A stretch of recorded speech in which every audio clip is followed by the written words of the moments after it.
Well, howdy there, Internet people. It's Bo again. So, today we're going to talk about the State of the Union. We're going to talk about the address. What happened, we'll hit the highlights and provide a general overview. There are some entertaining moments in it, that's for sure. Okay, so first, it's a normal State of the Union address. Okay, it goes over a lot of the accomplishments of the Biden administration. That's something that I constantly talk about on this channel, where I'm like, they don't do a good job of talking about what they do. So if you're interested, maybe watch it, and you'll pick up some of what the Democratic Party has been able to accomplish. Another thing that I talk about is that Biden is very status quo, and he is. But one thing that I always, have to give him is that he does insert very progressive ideas at times in ways that matter because it helps carry that message forward, especially when it's done with a good rhetorical device and it's embedded in other language. There was a really good example of this in the speech when he is talking about veteran homelessness. He doesn't say that no veteran should be homeless. He says no person should be homeless, especially our veterans.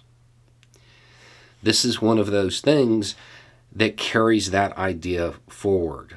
It may not sound like a huge difference, but believe me, one is way closer to housing as a human right than the other. One is conditional on service. One is you're here.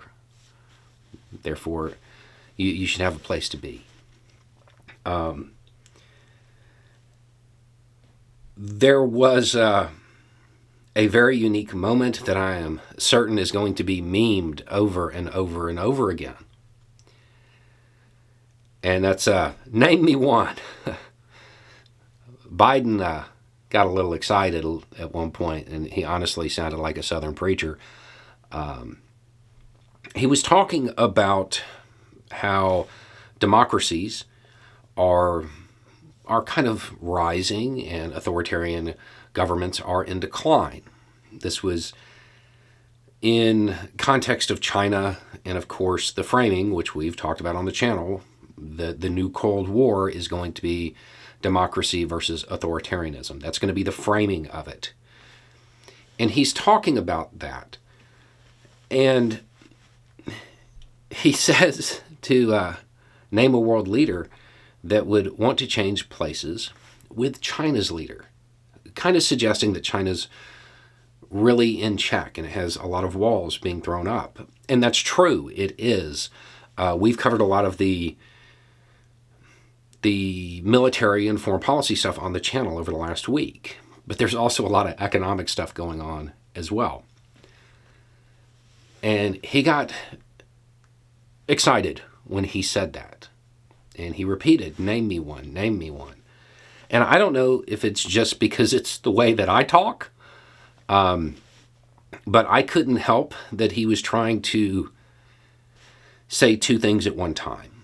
One being that China is kind of being isolated and that, the democracy side of the Cold War is winning. But I think the other one was that he really wanted people to envision a leader who would trade places with him, who would trade places with the leader of China. So I think that's why he said it the way he did and repeated it the way he did. Go ahead, try to picture one. Who do you come up with? I can only come up with one. The guy who fawned all over him called him king. But he said that he is not king. And I said, you're president for life. That makes you king. And he really liked that. Trump. I think that was a shot at Trump. I don't know that. I mean, it could just be me seeing the way that I talk in his speech. I don't know that that's what he was doing, but if he was trying to allude to Trump, it certainly worked on me. And then there was the great scene where he played the entire Republican Party like a fiddle. He was talking about the debt ceiling, the manufactured crisis that the Republicans have created. And he's like, and they don't want for corporations to pay their fair share. They'd rather, and he says some Republicans would rather sunset Medicaid and Social Security, or Medicare and Social Security. And the Republican Party started booing and yelling and screaming liar. It's fantastic. So what he said was factual. Republicans certainly have proposed that. Some have put pen to paper and turned it into a plan or a proposal. That absolutely occurred. The question you have to ask yourself is, why didn't the Republican Party respond the way they did in the State of the Union when one of their own party members proposed it? They didn't have a problem with it being proposed. They had a problem with Biden telling you that they had proposed it. That was the real issue. And they did. They one person, and you could probably guess who, screamed out liar, because they're super classy. And he was telling the truth. And he followed it up with if you have questions, I can send you the proposal. Reach out to my office. And they all had these looks on their face, just, very upset that he would say such a thing. But it's true. That was absolutely a proposal. But here's the interesting part about it, and this is how he played them. Because they made such an uproar about it, because they literally screamed a liar, they're going to have a real hard time going back on that now. The proposal is shot. It's done. I don't think that the Republican Party is going to go after Social Security now.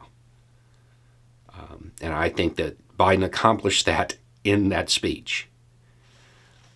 He definitely seemed to play them, which reduces a lot of their leverage. It's going to be really hard for them to play hardball and suggest that they're going to try to cut this, something that is a Democratic Party legislative priority. If they've already publicly screamed and booed about the idea and saying that it just wasn't true, they would never do that. Yeah. And he knew that he did it, because afterward, after they finished booing, he was like, it's okay. I love conversions. I love that. So I'm assuming that we could say that's off the table now. He played them. So those are the real highlights of it as far as things that are going to have an impact. I would suggest you watch it, because if you want to know what the Democratic Party has accomplished or what they plan to accomplish, you're going to see it there. I would also view a lot of what he is saying is coming up next as kind of a roadmap to his potential run in 2024. Anyway, it's just a thought. Y'all have a good day.